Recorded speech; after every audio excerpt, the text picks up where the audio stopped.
Okay, guys, so today I am joined with an absolute legend, Paul Dunn. So Paul has been part of the fellowship, I'm thinking now, for probably the last 2 to 3 months, and Paul is going to be sharing some absolutely amazing stuff with us today in terms of what he's been doing. So Paul, great to have you, my friend. How are you doing? Yeah, very well, thank you, Charlie. Great to meet you. See you again.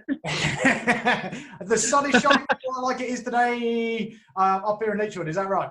Yeah, it's very sunny in Devon as well.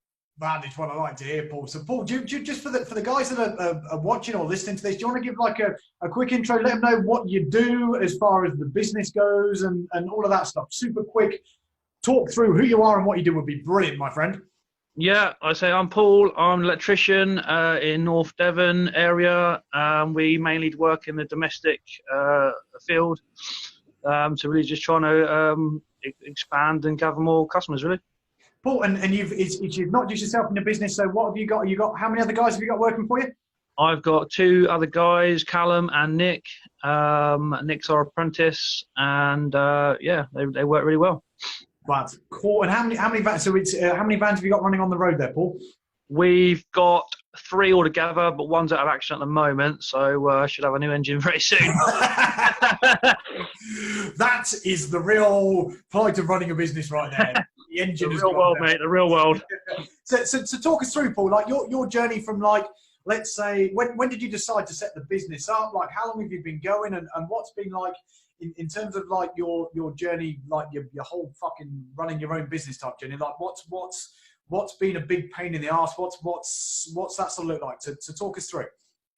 I started my apprenticeship, and then I was made redundant because of lack of work. And then I was already doing my own private jobs, so I thought, well, you know what, sod it, I'll just have a go. And that was over 10 years ago now. So been going along steadily on my own for probably the majority of the time, with a little bit of help here and there. And then I suppose in the last few years, things are really sort of gathering a bit of pace, getting more customers, too much to handle on your own. So you think, well, I need to do something. So I obviously took someone on, obviously worked in and out, a bit choppy. So I'm all in anyway, I suppose. Both feet is into what I'm doing. But you get to that point where you realise you need some help, really. And how? Because I know we have people that reach out and talk all the time. I know it's something that comes up in the think tank a lot in terms of that leap from being like fuck it's just me to being like right I've got another mouth to feed or I'm bringing someone else on. How did you go through that decision process in your head and being like right now is the right person, or were you just like fuck it I'm just going to make it happen? Sorry, mate, I got interrupted there. It is kind of, for me, it's just sort of like just go for it, innit? I mean, you've got nothing to lose really. So yeah, just all in. And what was the impact to the first guy that you brought on board, Paul? What sort of did you notice the difference like overnight, or were you like how long did it for you to be like man fuck I feel like I've made the right decision here? Straight away, really. Once you're interacting with the customers and you're dealing with them direct, as opposed to working for an employer, then it's just a nice feeling that you know they're happy, you're doing a good job, and yeah, it's satisfying. That's really, really cool. And in terms of, I mean, we talk a lot about here in sort of like the one-man empire thing. I think what some people don't necessarily, or sometimes I guess there's some misconceptions around it. So we say like one-man empire, and the fact that you, like a lot of other guys that are a part of the fellowship, and actually it's not just you, but there's other, let's call it, there's other people in the business, you've got employees, you've got people working for you. And I always think this whole one-man empire thing, it's down to sort of like the mindset you've got up here in terms of how you're going to fucking do this thing. Talk me through like your mindset there, Paul. Like how do you motivate yourself in the morning? What gets you going? What makes you work? And how do you basically attack each and every single day? Because I get the messages from you like, fuck it, I'm going at it. What drives you to make stuff like that? I don't know, it's just a passion for what you do, the place you want to be, where you want to get to, really. I suppose I'm quite driven anyway, in myself. It's just personal achievement, I think, really. You just think, right, I want to do, X, Y, and Z, and you kind of have to make it happen. And you're definitely one of the people that just get shit going. I mean, in terms of you being involved in this process. So, I mean, talk us through, Paul. Like, before you came involved with the show, I mean, what What did you find was what was the stumbling blocks? You've been going for 10 years. You bring people on board, and you then get to a point, and you're like, right, fuck. What was the point where you were like, I feel like I've not necessarily got to where I need to be, or I feel like there's more. What did that sort of look like, and how did you sort of like come to that conclusion, I suppose? Yeah, I guess working for builders is great. It's regular work, but the money's not fantastic. But you're busy. But I suppose everyone's after more money, and you kind of get to that point where you get a little bit disheartened because you're not making the kind of progress you really want. Yeah, and that you deserve. Yeah, that's a big thing, isn't it? Sometimes you're like, "Fuck, I'm putting the time and the effort in," and you're like, "Where is this thing going?" So, in terms of, I guess, stuff that you've started putting in place, Paul. I mean, talk me through and talk us through some of, let's call it like some of the tactics, and perhaps the people that are watching this might be able to leverage and might be able to do, and what sort of impact that's had. So, what's like the biggest thing that you've put in play over the last couple of months, where you're like, "Fuck, man, this has just like changed everything." Yeah, well, definitely the surprise and delight of the box that we send out to the customers with the chocolates and the pens and the business cards and that. The feedback is phenomenal. I've got a stack of. Talk us through, Paul. So people that aren't too sure about what a surprise and delight is, what are you guys putting in that? So talk through when you're sending that out and how that works and just like the mechanics of that thing, because it's fucking awesome. Yeah, so basically when we complete a job, we send them a lovely little box with some goodies in, some leaflets, etc., about the other things that we do. Like I say, some chocolate in there, some things that are just nice for the customer to make them feel good.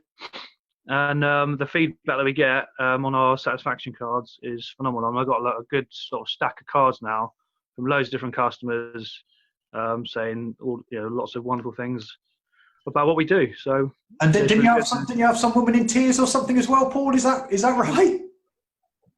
All the time, mate. All the time. Yeah. I called at her house because we actually forgot to send her a box. So I thought, you know what? So I'll take it to her personally. Yeah. Knocked on the door. She was a bit busy having dinner. So I think I annoyed her to start with a little bit, and I said, well, I'm not here, for any other reason. Just handed her the box. Said, this little something for you. So. And then, I think she hugged me, she kissed me, and she shed a little bit of a tear because no one else does it. It's just not a thing you do in the type of trade that we're in. It's no one does it. It's just you do a job, and you put the bill in, you get paid, and then you move on to the next one. So the looking after the customers aspect just doesn't really exist anywhere else.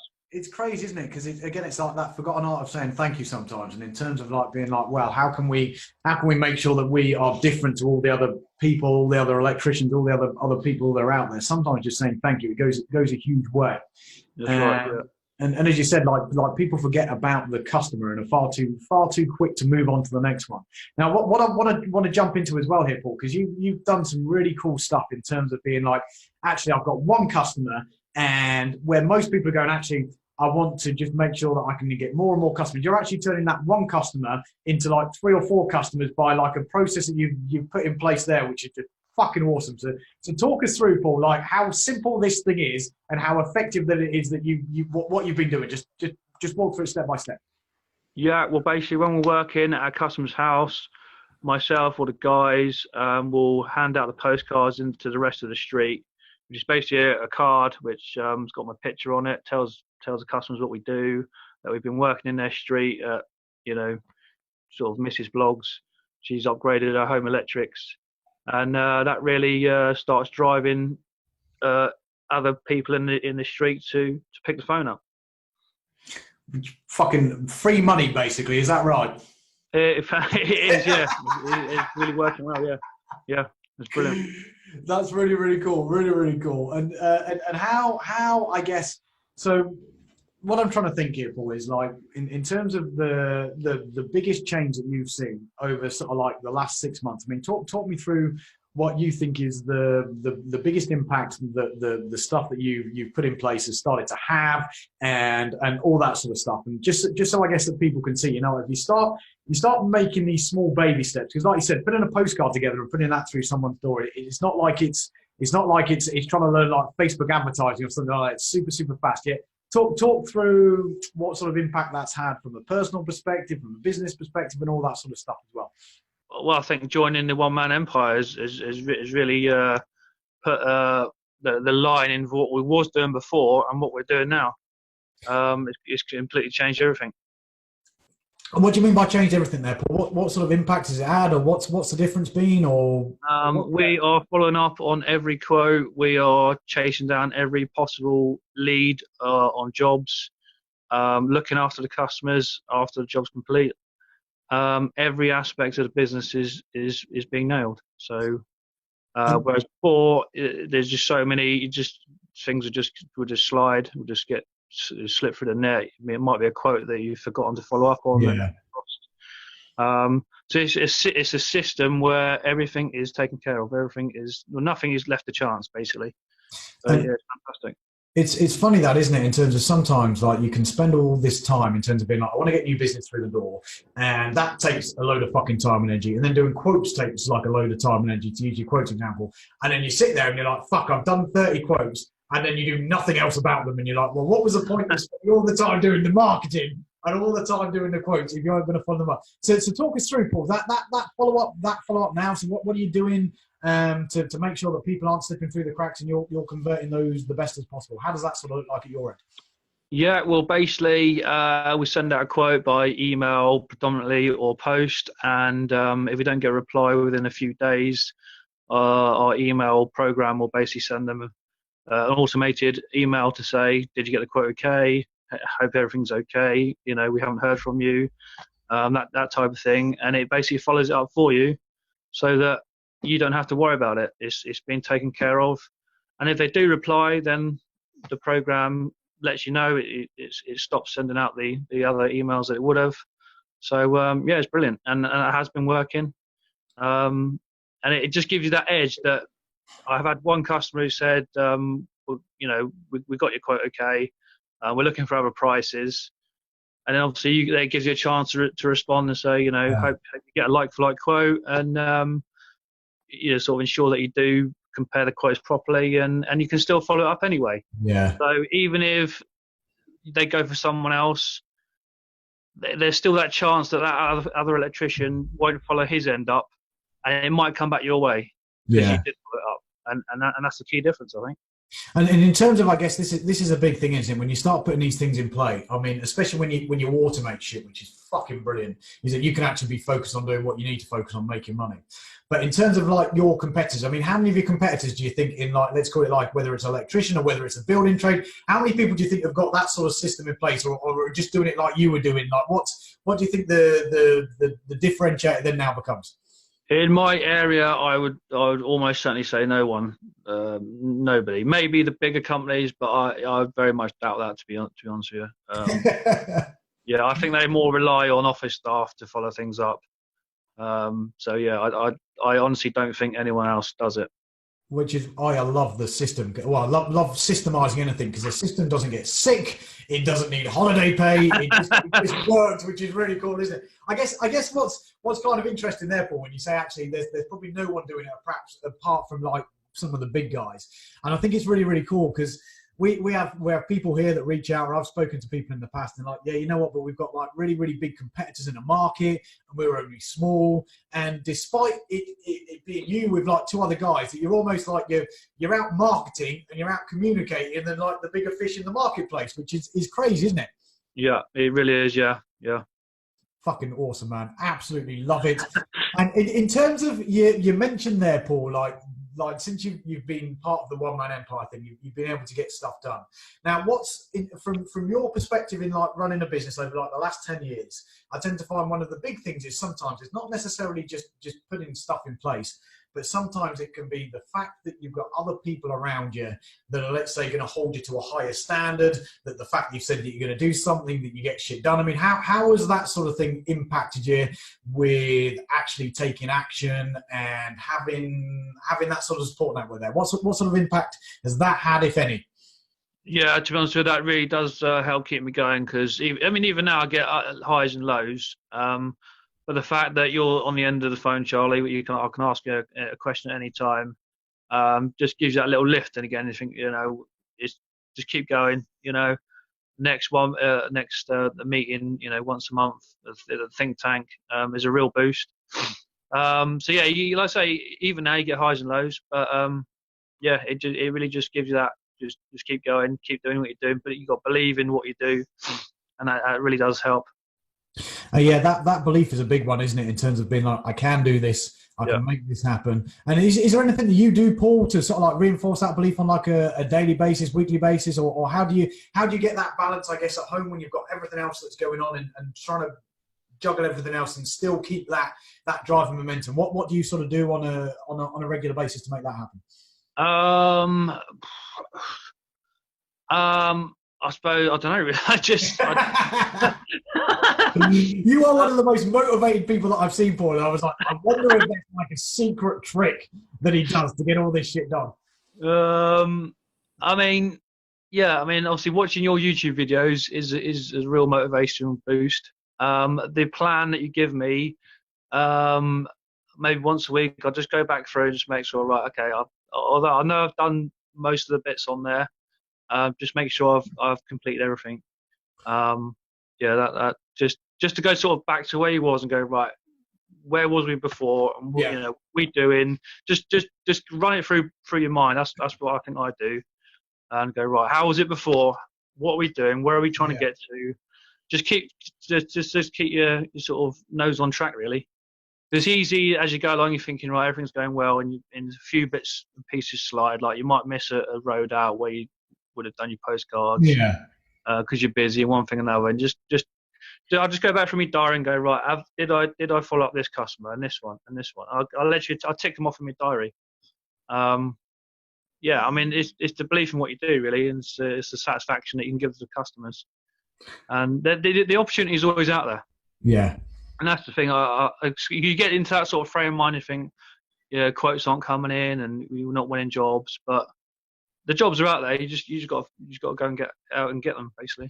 Well, and talk us through, Paul, because you mentioned about a couple of pub contracts that you won that you said had been under your nose in a while. So talk us through, because that's sometimes like a big thing, isn't it? You sit there and you think, fuck, there's not the work or whatever it might be, and actually there's these things that are literally just right in front of you that you don't take it. So talk us through how you landed those and what that thought process was, and basically how that all happened. So I think it's a really valuable story. Yeah, I mean, basically, there's a pub we've been working for years, which is the Liberal. I don't know if I'm allowed to mention names, but pub in Ilfracombe. We do various bits and pieces, small jobs for them. We do the portable appliance testing every year. And then obviously only till recently, I was like, hang on a minute, we're not doing the condition report, which is done every 5 years, I think, and then you think, well, why aren't we doing it? It's like, well, no reason. It's just something that slipped through the net. Yeah. But once you've got a system in place, you can, which is I've got all my folders in the shop base, so I've got everything laid out, so I can literally see all the jobs that are going on, all the routine stuff, and I go, hang on a minute, we're not doing a condition report for this job. So I suggested it to them, and we're in there this Saturday, and that's happening. So yeah, it's great. And then we've got another pub, very much a similar sort of situation, where we're doing a condition report down there, but vice versa, we're not into some of the other routine work. Yeah. And after suggesting it, the owner's like, well, yeah, we need to have it done. So it's that simple. It's just looking at the customer, the range of jobs that you can do for them, and make sure you've touched base and offered it to them. And that can literally be the difference. The customer is there, they want a sale, they don't necessarily know it. You've got to make them aware of it, and it's sometimes the work is on your doorstep and you don't even see it. Oh, it's crazy to say, just money that's being left on the table sometimes, and it's awesome. It's crazy. Yeah, you can be looking out for more and more jobs, and forget the ones you already got. Yeah. And there's potential in every single customer, to be honest with you, and that's the thing, you don't realise that before. I don't think, I could literally go back to January, the first customer went to in January, knock on their door, have a cup of tea, and you're probably going to land yourself another job. That's crazy, isn't it? Yeah. It's quite scary when you think how much potential there really is, and that's without looking for new customers. Yeah. And again, when people talk about market change and all that sort of stuff, everyone's going, well, how do I find more new? How do I find more new? And just like you said, actually, 9 times out of 10, if you've got a business that's been running around for a while, it doesn't matter how big or how small you are, you have got money that is there and existing customers. You just need to go and pick it up and have a fucking conversation with them and, like a human being. And it's incredible how far that could go, isn't it? Absolutely, that's right. Yeah. So in terms of your head, Paul, I mean, what do the next 12 months look like? What's that track looking like at your end? Where do you see this thing going, and how does that differ to where you thought it would be going? I suppose is the next question. Yeah, I mean, like I say, we're just sort of going along as most tradesmen do.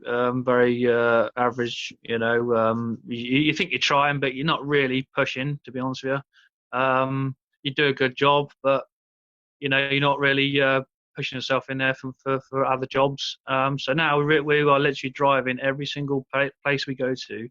We're driving that job, getting more jobs out of the same customers, driving more jobs out of the same road that we're working on. The advertising is really hitting everywhere now. I am sort of coming to a bit of a contact with another electrician in my area. So yeah, we're sort of competing quite a bit occasionally now. So kind of rubbing onto his turf a bit. Yeah, so that's quite interesting. Yeah, no, it's really good. It's all going in the right direction. What I am doing as well is going back over every customer we've ever been to in the last 10 years plus. Wow. Which is, like I say, I think is a gold mine. Yeah. So I've taken someone else on one day a week in the shop to go through, basically put every customer, you know, invoice, certificate, all the information we've got on that customer into a folder. Yeah. And then put them into years, and then basically follow them up with, you know, with some material we'll email them or post them, depends on the contact information we got. And basically just hit a touch base with them again, like we did 10 years ago. Yeah. And, yeah, and that will generate more work. I mean, it's guaranteed, really. So yeah, it's That's great. fucking awesome, Paul. And what I love about that, my friend, in terms of what you've just said there is that there are people that are out there, and probably people that are watching this right now, and they're thinking, oh, the way to run a business now, like, it scares the shit out of me. There's like so much technology, there's all the internet type stuff, and you've literally just gone, I've got a file and a bit of paper and a folder, and we can make that work. In terms of being like, you don't need to overcomplicate this shit. Sometimes you can just get some simple little processes in place. It can be as simple as a piece of paper, a folder, and then just picking up the phone and having a conversation with someone and being like, fuck it, what can we do to help? It's awesome, man, and really, really cool. Really, really cool. That's right. Yeah, absolutely. It's great. Yeah, I mean, I'm not a very technical person, to be honest with you. Thank God my missus is more more up to speed with that. Yeah, on my own, I don't think I could do the technical aspects of it. But yeah, I mean, just knocking on someone's door, a customer that you've had for years, have a cup of tea. You're not necessarily pushing for work. Just have a sit down. Takes 15 minutes. And then they're like, oh, hang on, yeah, I do need a light fitting put in, or an outdoor socket, or, you know, there's always something they need done. You know, it works. And it's just being friendly. It's just having you in their presence. Yeah. You know, a little bit more. It's awesome, Paul. And as I said, I know you've only been part of, let's call it like the fellowship for the past 2 to 3 months, but to see that journey that you've been on, and to just take this thing. And again, in a market where typically, whether it's electricians, whether we're talking carpenters, but a trade type market where there is so much money left on the table, and be like, actually, you know what, it is my moral obligation and responsibility to not only make sure that the customer gets a great experience, but to make sure that we can do everything possible to help them to get what they really want. And how that's turned, it's just fucking awesome, man, and really, really cool to see. So what I think, I mean, there was some amazing gold there, Paul, in terms of being like, where I think people that are watching this could focus on, where there's money, where there's, I think the gold mine that you used it there, which is really, really cool. With that being said, and before we shut this thing down, is there any last thing that you would say, or any last bit of advice that you would give everyone that's watching this, and be like, if there's anyone out there that's possibly a tradesman or in your shoes, what would be the one thing you would tell that person to do to pull themselves out and to take back some control inside of their business life and all that other stuff? What would you recommend? Yeah, I would say, I mean, you know, look, just just try it. Basically, I mean, everyone's shot money on advertising that doesn't work. You know, give it a go. You surprise yourself. You know, it's money well spent. End of the day. So yeah, I would definitely recommend it. Paul, that is awesome, my friend. It's been an absolute pleasure having you on this today, and hopefully you can get back, get the flip-flops out down in North, enjoy the sunshine, and I will look forward to catching up with you very, very soon. Great to have you on the on this episode today, and I will speak to you shortly. Okay, cheers, Charlie. Take care, mate. Bye, mate. Cheers, bye.